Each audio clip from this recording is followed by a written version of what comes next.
과거 태조 이방원도 신하의 힘을 경계한다는 명분으로 왕자의 난을 일으키고 정도전을 척살하였다. 그 강력했던 왕 태조 이성계 때도 그랬는데 어린 임금이 즉위 한다면 오죽했을까. 이건 뭐 하자는 겁니까? 종친의 분경을 금지한다니 이건 대놓고 나를 핍박하겠다는 소리가 아닙니까?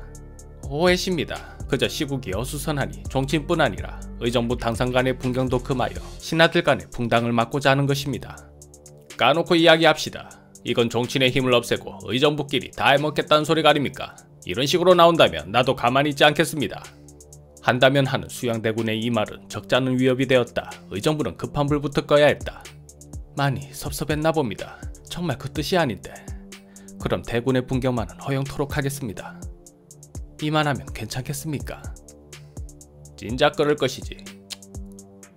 김종선은 크게 화를 내었다. 수양대군의 분경만은 허락한다니 어쩌자고 그런 말씀을 하신 것입니까? 급한 불부터 꺼야 했어요. 안 그러면 곧 들고 일어날 분위기였어요. 수양대군이 무슨 명분으로 들고 일어난단 말입니까? 또 그랬다간 이 김종서가 가만히 있겠습니까? 이제 그가 합법적으로 세력을 키울 수 있게 되었으니 앞으로 어찌하실 것입니까? 듣고 보니 큰일이군요. 이를 어찌하면 좋겠습니까? 방법은 하나입니다. 호랑이 한 마리가 설치고 있으니 호랑이 하나를 더 데리고 와 서로 싸우게 해야 합니다. 그 호랑이가 누구입니까?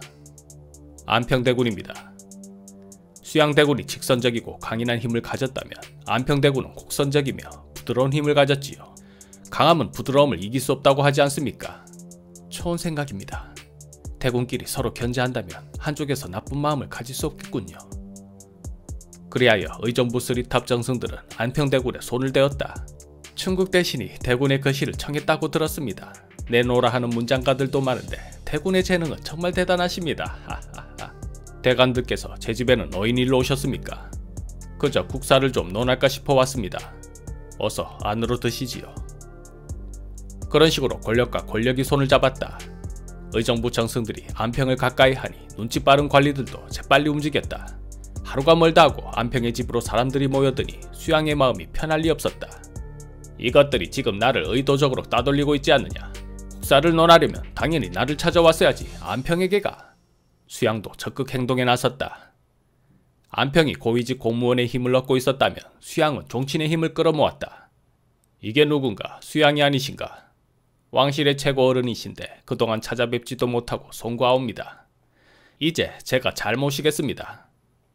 수양은 양녕대군에게 손을 뻗었다. 그리고 임영대군, 계양군, 의창군, 밀성군을 자신의 사람으로 만들었다. 그리고 혜비는 조카를 키웠던 유머였다. 그런 그녀가 어린 임금 곁에 있다면 내게 좋을 것이 없을 것이다. 어찌할 것인가? 그래, 여자의 적은 여자라 하지 않던가. 수양은 홍기인을 통해 혜빈 양씨를 견제하려 하였다. 홍기인은 문종이 왕세자 시절에 맞이한 간택 후궁이었다. 후궁이라 하지만 문종이 즉위하고 내궁이라 불리면서 사실상 왕비와 다름없는 예우를 받았다. 수양의 아내는 홍씨의 종이 모였으며 그녀는 권례에서 무시 못할 존재감을 자랑했으니 수양이 좀 도와준다면 충분히 혜빈 양씨도 견제할 수 있었다.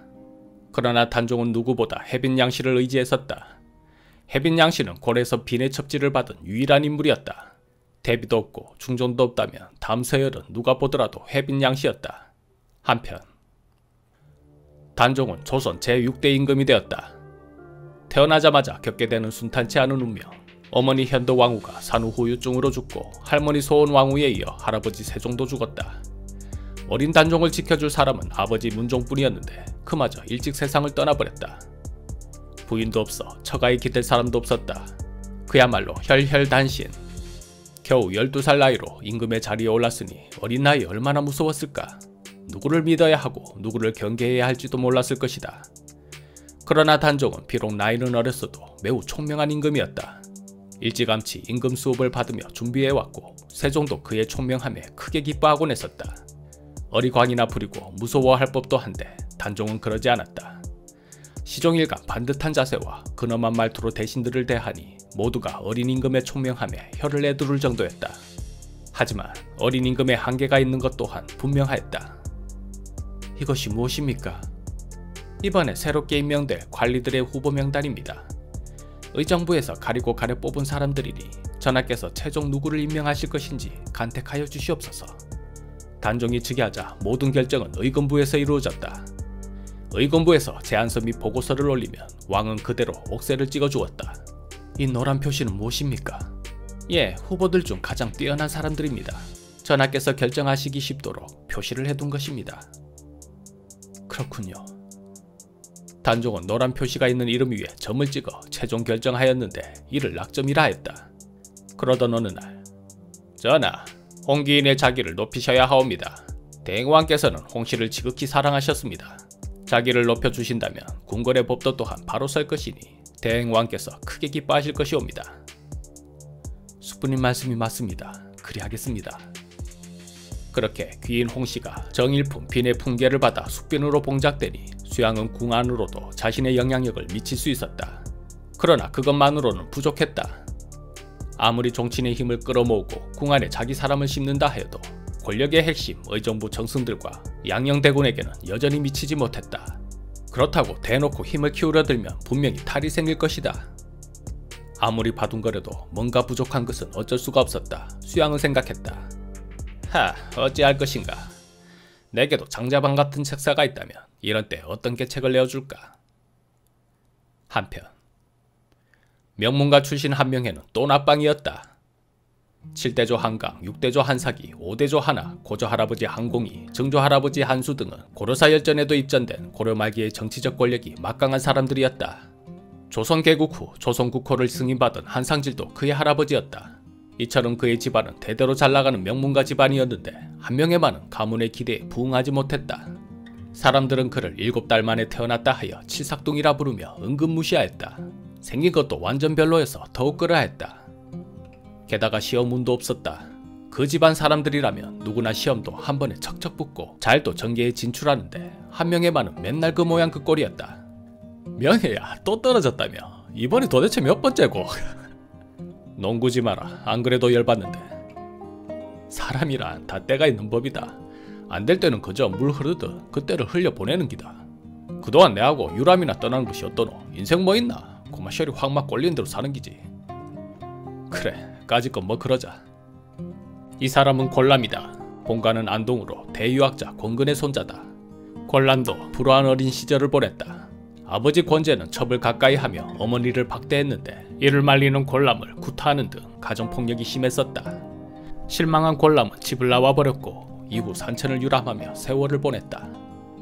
그러나 그의 총명함이 남달라 만나는 사람들마다 백이재상이라 부르며 감탄하였다. 그런 마음이 서로 통했는지 권람과 한명회는 둘도 없는 친구가 되었다. 두 사람 모두 집안이 빵빵하다 보니 먹고 사는 문제는 걱정이 없었나 보다. 둘은 산천을 유람하며 실컷 놀다가 30을 넘기고서야 슬슬 자신의 자리를 찾고 싶어졌다. 노는 것도 지엽다. 세상 구경 이만큼 했으면 실컷 놀았다 아이가. 이젠 과거 시험도 치고 전기에도 진출해서 대장부로서 뜻을 한번 펼쳐봐야 안 되겠나. 이 사람아, 우리는 그동안 공부를 전혀 안 했는데 갑자기 시험을 친다고 그게 되겠는가. 시험을 뭐 공부해서 보나 그냥 기분가락으로 치는 기지. 믿져봐야 본전 아이가. 까짓거 시험 한번 쳐보자. 그럴까나. 권람은 역시 달랐다. 합격은 당연하고 아예 그냥 장원급제를 해버렸다. 그러나 한명회는 또 낙방하였다. 에휴, 내가 뭐 그렇지. 친구야, 너무 상심하지 마라. 아직 때가 오지 않은 것일 뿐이다. 그딴 소리도 이제 그만해라. 때는 무슨 때. 그냥 난 뭘 해도 안 되는 놈인 게야. 어디 전개 진출할 방법이 과거급제 뿌이가. 눈높이를 조금만 낮춘다면 자네가 머무를 관직은 얼마든지 있다. 어떤가 작은 관직부터 시작해보는 것이. 한명회는 그 말이 옳다 여겨 자존심을 접고 작은 관직이라도 얻으려 하였다. 가문 보소. 이런 대단한 집안에서 경덕궁직을 할 수 있겠는가. 경덕궁직이란 그 옛날 태조가 잠저 시절에 살던 개성의 집을 관리하는 일이었다. 나란 일에 크고 작은 일이 어디 있겠습니까? 시켜만 주신다면 열심히 하겠습니다. 그래, 대답 하나는 시원시원해서 좋네. 생김새를 본다면 영 별로이지만 집안이 빵빵하니. 좋다, 합격이네. 그렇게 한명회는 세상에 첫 발걸음을 내디뎠다. 그리고 그곳 개성에서 서울 출신 친목계를 만들고 있다는 소식에 한명회도 그 모임에 들고 싶었다. 저도 한양 출신인데 좀 껴도 되겠습니까? 콩은 무슨 관직에 있는 누구입니까? 경덕궁직을 맡은 한명회라고 합니다. 그 말에 사람들은 배를 잡고 웃었다. 어떤 이는 아예 뒤집어져서 바둥거리며 웃었다. 한명회가 영문을 몰라 멍하니 쳐다만 보고 있는데 웃음을 겨우 달랜 한 사람이 말했다. 이보게, 그걸 지금 관직이라고 여기 와서 들이대는 것이야. 사람이 눈치가 없어도 정돌아야지. 여기 사람들이 자네 따위와 말 섞을 사람들로 보이는가? 그러고는 또 웃음을 터뜨렸다. 한명회는 자신을 비웃는 웃음소리를 뒤로 하며 그곳을 나왔다. 그리고 다짐하였다. 그래, 마음껏 비웃어라. 내 언젠가 너희들 머리 위에 서서 벌벌 떨게 만들어줄 것이다. 한편 골람은 수양과 가까운 사이가 되어 있었다. 두 사람은 서로의 마음을 알고 있었다. 수양이 조심스럽게 골람을 떠보았다. 안평은 음흉한 데다 대신들이 모두 그의 신복이 되어버렸으니 어린 임금이 어찌 감당하겠소. 장차 왕실의 안위가 큰 걱정이요. 왕실의 안위는 당연히 왕실의 어른이신 수양대군께서 지키셔야겠지요. 옳거니, 하지만 내겐 그만한 지혜가 없으니 어쩌겠소. 대군께서는 큰 뜻을 열어주시고 지혜는 아랫사람을 시켜 짜내게 하십시오. 어디 지혜로운 사람이 있어야 말이지요. 내게 장자반 같은 이가 곁에 있다면 무슨 걱정이 있겠소. 대군께서는 어찌하여 한명회를 쓰지 않으십니까? 그를 넣는다면 천하를 넣는 것과 다를 바가 없을 깁니다. 한명회, 처음 들어보는 이름인데 어디서 무슨 관직을 맡은 사람이요? 지금은 비록 작은 벼슬에 머물러 있지만 그의 지혜는 결코 작지 않습니다. 공께서 그렇게까지 말하는 것으로 보아 분명 예사인물은 아닌 듯하군요. 큰일을 이루는데 그깟 관직이 뭐가 중요하겠소. 좋소이다. 한번 만나보십시다.